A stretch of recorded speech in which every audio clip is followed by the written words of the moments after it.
Welcome to the Middletown City Council meeting for Tuesday, March 21st, 2017. Would you stand with me for a moment of meditation and a pledge allegiance to the flag?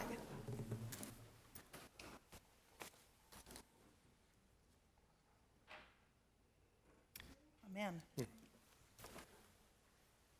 pledge allegiance to the flag of the United States of America and to the republic for which it stands, one nation, under God, indivisible, with liberty and justice for all. Ms. Skank, could you call the roll, please? Ms. Bronston. Here. Mr. Bohannon. Here. Mr. Moon. Here. Mr. Picard. Here. Mayor Mulligan. Could we entertain a motion for the absence of Mayor Mulligan? So moved. Second. Ms. Skank? Mr. Bohannon. Yes. Mr. Moon. Yes. Mr. Picard. Yes. Ms. Bronston. Yes. I don't receive any citizen comment cards. Were there any submitted? Not that I'm aware of, Your Honor. All right, then we can move on. Mr. Atkins, to your report. Yes, Your Honor. Good evening, Vice Mayor and City Council. I have 5 items on the city manager reports tonight. First one's always a lot of fun for us, and I think it's great for the community. We have police and fire promotions, and I do like to, as a policy, bring them before you, let them see people moving up in our public safety, also give the community a chance to see the people who are going to be leading the police and fire troops. And so with that, I'm going to ask Chief Muterspaw to come up. There are 2 in fire and 2 in police and 1 in fire this evening. And Chief Muterspaw, I'll let you start. Chris, come on up. It's always good to go first in front of the fire department. I'll take that any day. We're here tonight and to talk about our 2 new promotions we're really excited about, and thank you for having us. And I think this is a good thing the manager does, because it does give you and the public a chance to see who we're promoting and how it works. The promotional process for police is an exhaustive thing. It's not like a lot of jobs where you just pick who you want and say this is the best person for the job based on certain needs. They have to test through the Ohio Association Chiefs of Police, which is a written test. It's pretty taxing, they'll tell you, and then you have to go through an all-day assessment center through Dom and Associates. So it's one of these things where it takes months, and these 2 worked really hard. They finished 1st and 2nd on the test, which is pretty impressive. And I just wanted to introduce them, and then they're going to say a few words. They really didn't want to, but I told them they had to. First, I want to introduce Chris Kelly. Chris is, he's going to be promoted, I think April 2nd is the exact day he'll start. Chris is the FOP president now, so we'll have to unbrainwash him and get him where we need to be from the management side of it. But he's been a general assignment detective, a juvenile detective. He's been a field training officer, an explorer advisor. He has he has done a lot of casework. He's a good street cop, and he's the guy that I think will help us out on 311s and midnights with a lot of the younger officers. A lot of the younger officers look up to him because of his role as an FOP president, so that goes a long way. So we're real excited about Chris. Next, we'll have Malcolm Tipton. Malcolm is fairly new. He's got 9 years on the job, and I told him that's when I got promoted. So it's kind of a cool thing to be promoted young. But Malcolm's paid his dues, and he works really hard. He's been a field training officer. He's on the interview board for hiring. He's been our high performer of the year in all patrol. So he's a very active officer. The cool thing about Malcolm, I'm excited about. When he was in 5th grade, I was a DARE officer, and he was one of my DARE students. Shows my age. I didn't want to say that, but. He was a good little guy at the time and liked to play basketball. He wasn't very good, but I got him better. But isn't that true? Isn't that right? Say yes, Malcolm. All right. But so it's really cool to see him promoted in that sense. So I'll have Chris come up first and say a few words. I love this police department. I've been around the Middletown Police Department since the 80s when I was a police explorer. So, I've kind of been there at every step. But it's always been a privilege to be a police officer for the city of Middletown, and an honor, and that honor just grows with being a supervisor for the police officers. I'm very honored to step into that position and meet the challenges, and I'm very thankful for the opportunity. So thank you. Thank you. I would just like to thank you guys for inviting us here tonight. I do appreciate that. I want to thank Chief Muterspaw for this opportunity he's given me. Also like my family, who's been very supportive through this entire promotional process. It's been going on for me for about 2 years now, and they've been very supportive, especially my wife. a lot of time studying, a lot of time going to classes, going to schools, being gone for a few days at a time. She's been very supportive, and I do appreciate that from her. I was born and raised here in Middletown, and I love this city. The community has been had a very major influence in my life. A lot of good teachers, a lot of good coaches that took extra time. And me getting this promotion, I promise you that I'll be giving that extra effort towards the community. Thank you. Thank you, Mr. Tipton, and congratulations to you and Mr. Kelly. They'll have a ceremony at the police department on the 27th on Monday, and we'll actually be doing it in here. They'll be getting their pinned on their badges and everything like that, so everyone will be invited to it. We'll send an email out. Thank you, Mr. Atkins, and appreciate you having us. Thank you. Thank you, Chief.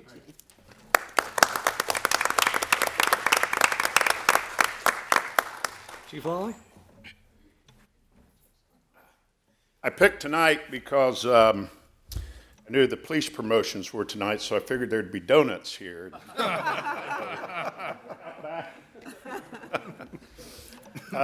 Good evening, Vice Mayor Bronston, City Council, City Manager Atkins. We're here tonight for the promotion of Lieutenant George Blake to the position of Fire Captain. So with that, I'd like to invite George and his family up here, and I'll give you a little background on George.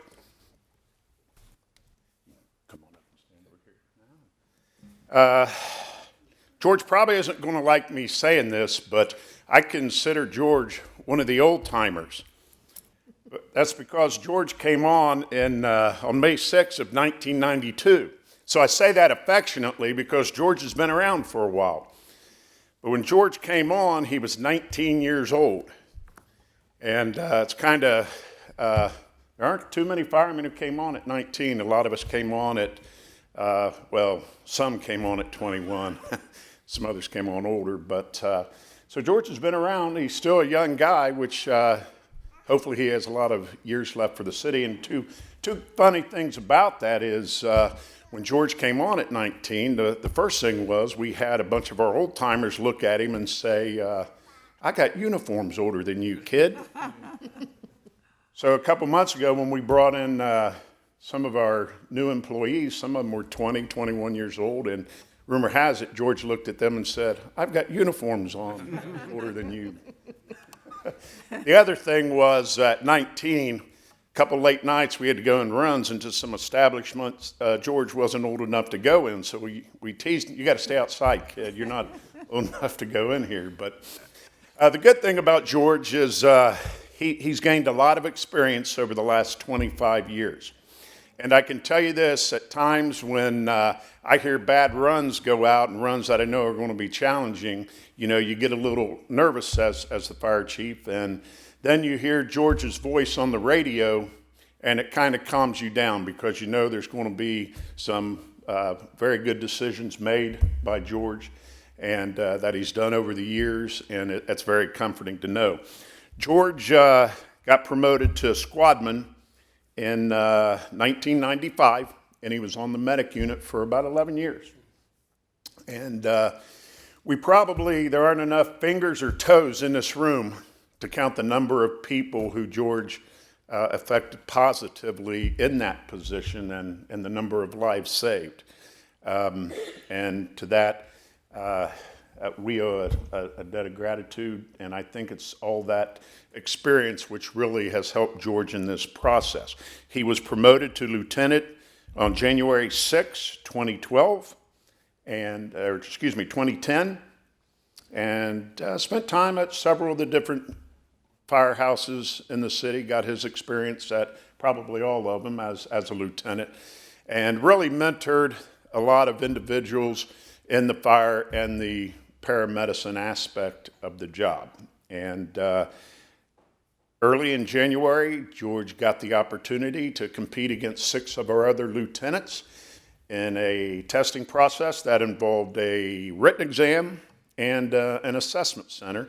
And George came out number 1 in that group. And that's why George is here tonight to be promoted to fire captain.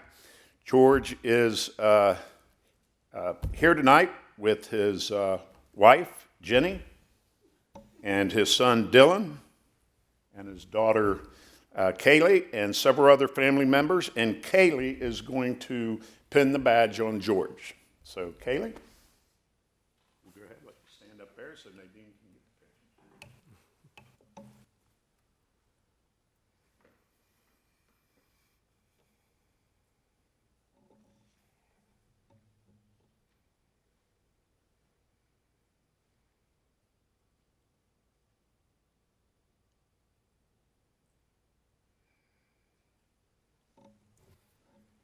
Congratulations.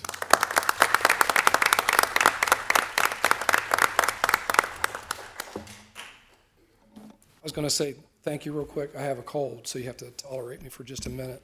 But the way I wanted to say thank you. I don't tell a lot of stories, but this one I thought about this over the last couple of days. We had put a fire out, just a regular house fire, like we'd done many times before, and we've of course been through some flux. The department was changing, the city was changing, the way we were running was changing, and there was a lot of uncertainty about our future. And we had a new city manager, and we had a new fire chief.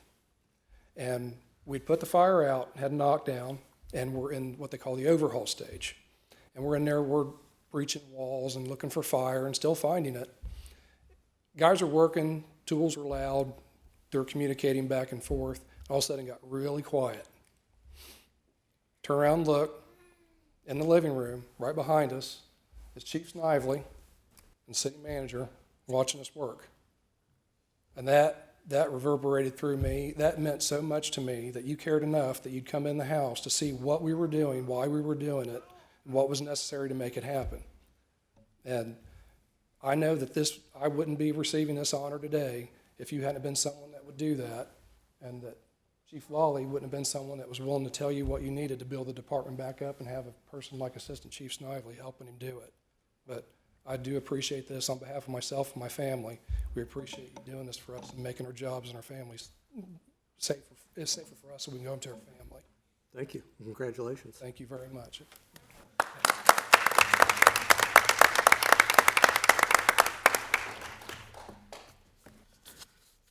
Second on my list, we were notified today that Alexis Fitzsimmons, our Economic Development Assistant Director, has been named by the Dayton Business Journal to the 2017 class of the 40 under 40, which recognizes the most extraordinary business and community leaders under the age of 40.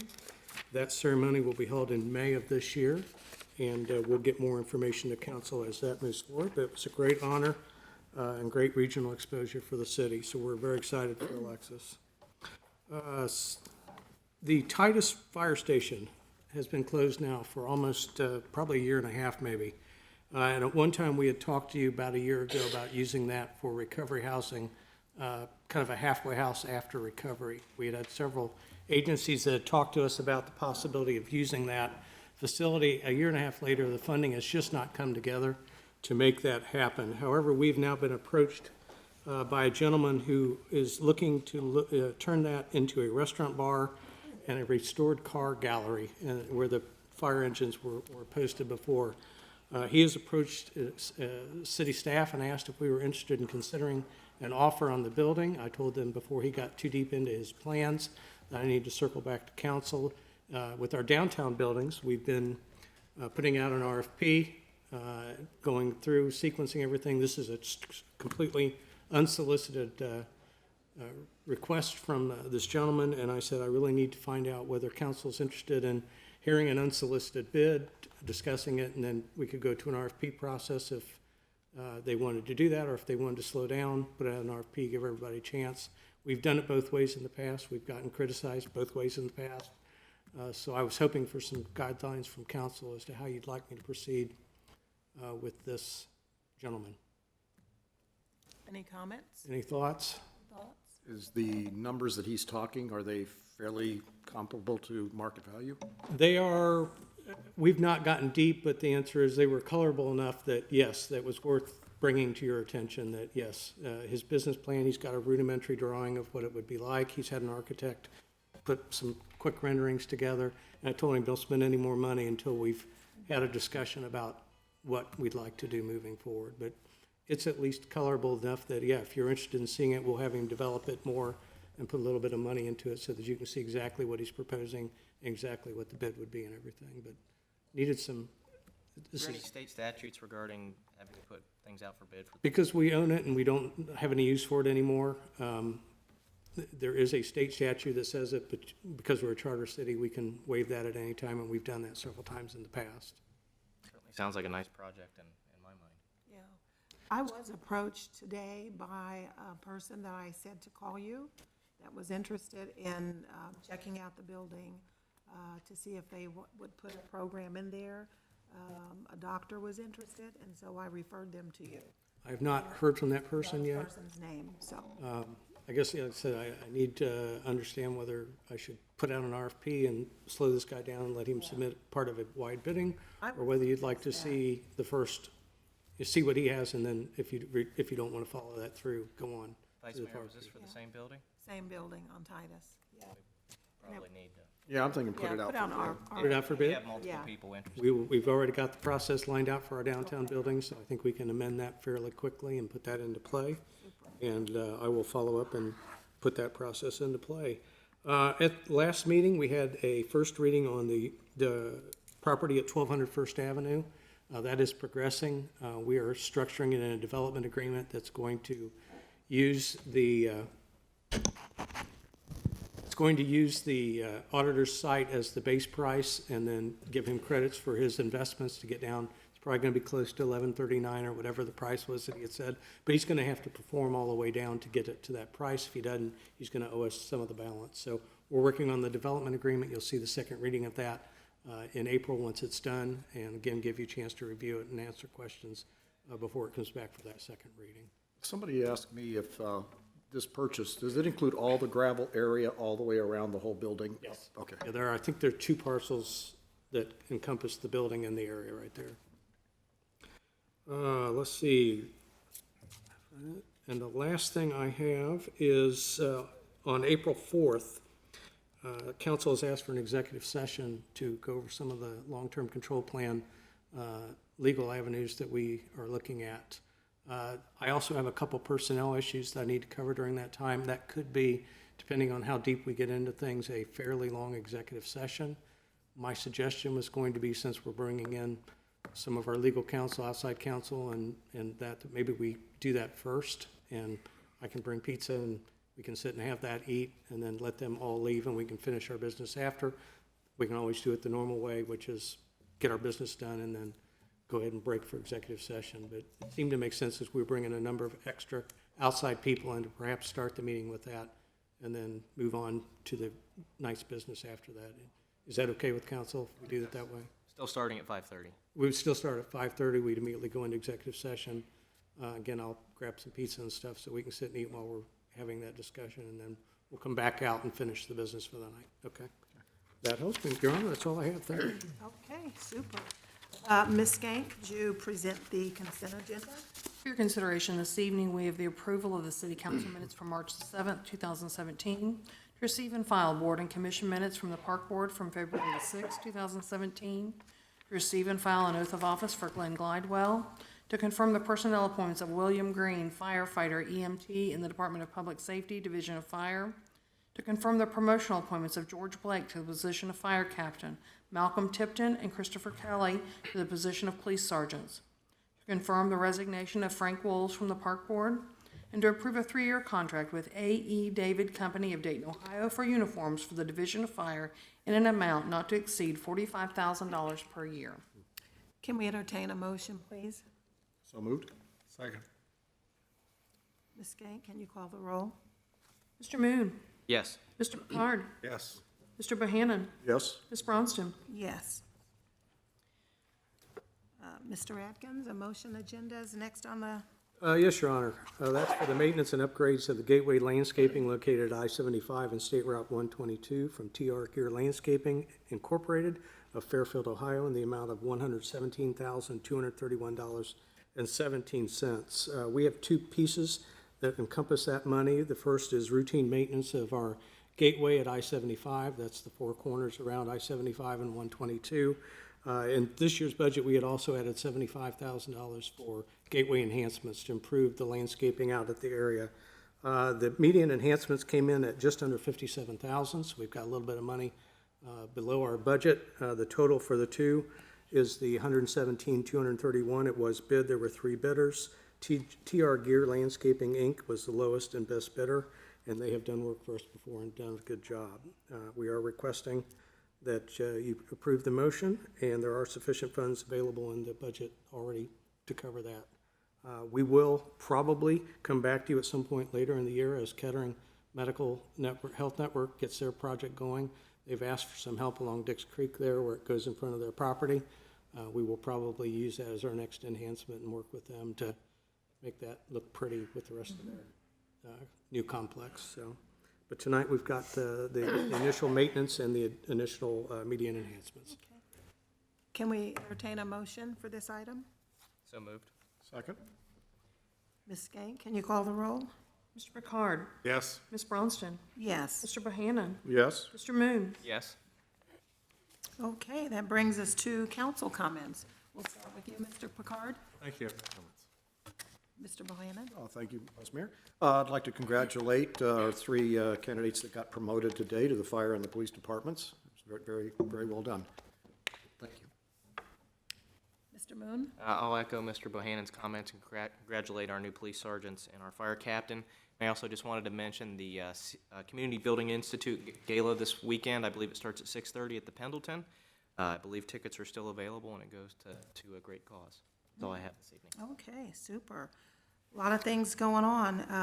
I too echo the congratulations to our police and fire department. They're doing a magnificent job, and it's always great to see the kind of men that really work for us and for our city. It's been a pleasure meeting the FOP captains and the people that work with the unions, and they're doing a great job together.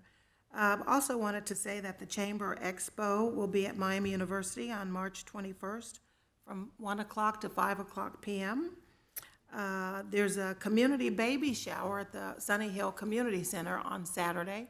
It starts at 9:30 in the morning, and I think it runs until 1 o'clock. They'll have free hearing exams, I think, mammograms, and we even are going to have a magician there for the children. So if you want to see a little bit of magic at Sunny Hill Community Center, come out Saturday. And we have great things coming up in April. I'm looking forward to First Friday and a lot of our open houses that are coming up.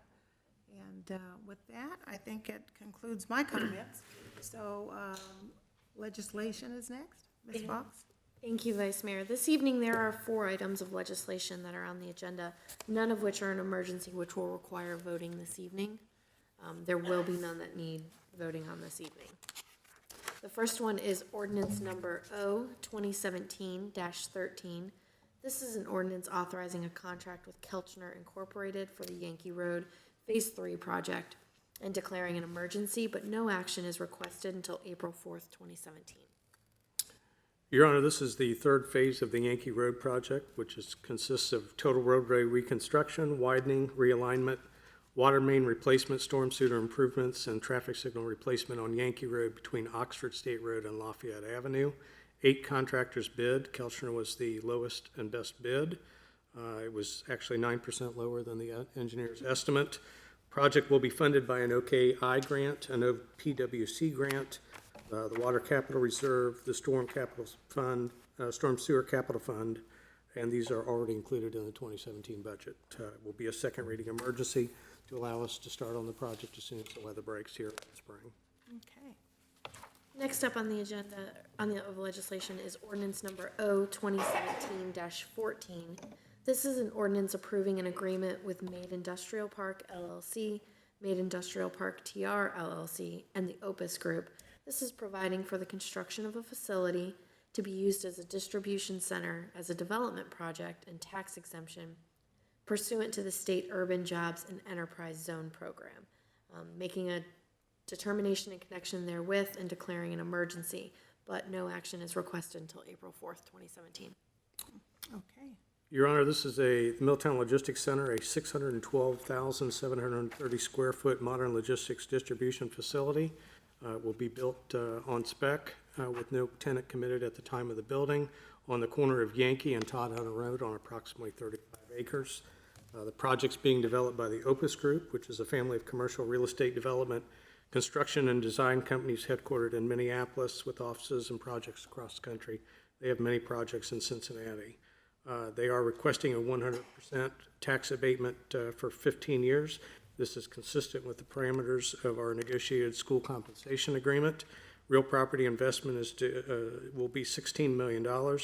Job creation, depending on the final tenant, is projected to be between 100 and 350 new jobs. Estimated payroll is designed to be between $3.5 million and $11 million. Very nice project. Mr. Atkins, do we know when they're going to break ground or a completion date either? We don't have that yet. We've seen some preliminary areas, but they were waiting to transfer the land, and so there's been a delay of a few weeks as they got all the legal documents ready to do that. Now that that has taken place, we'll be ready to get more, they'll get serious about getting out there, but I don't have a date yet. Next up is ordinance number O-2017-15. This is an ordinance authorizing the city manager to enter into a contract with the Ohio Department of Transportation. This is for the replacement of a traffic signal controller and would be declaring an emergency, but no action again is requested until April 4th, 2017. Your Honor, this is a contract with the Ohio Department of Transportation for the replacement of the traffic signal controller at University and Schaefer. That's an older unit, and it's the only non-matching controller in the system going down University.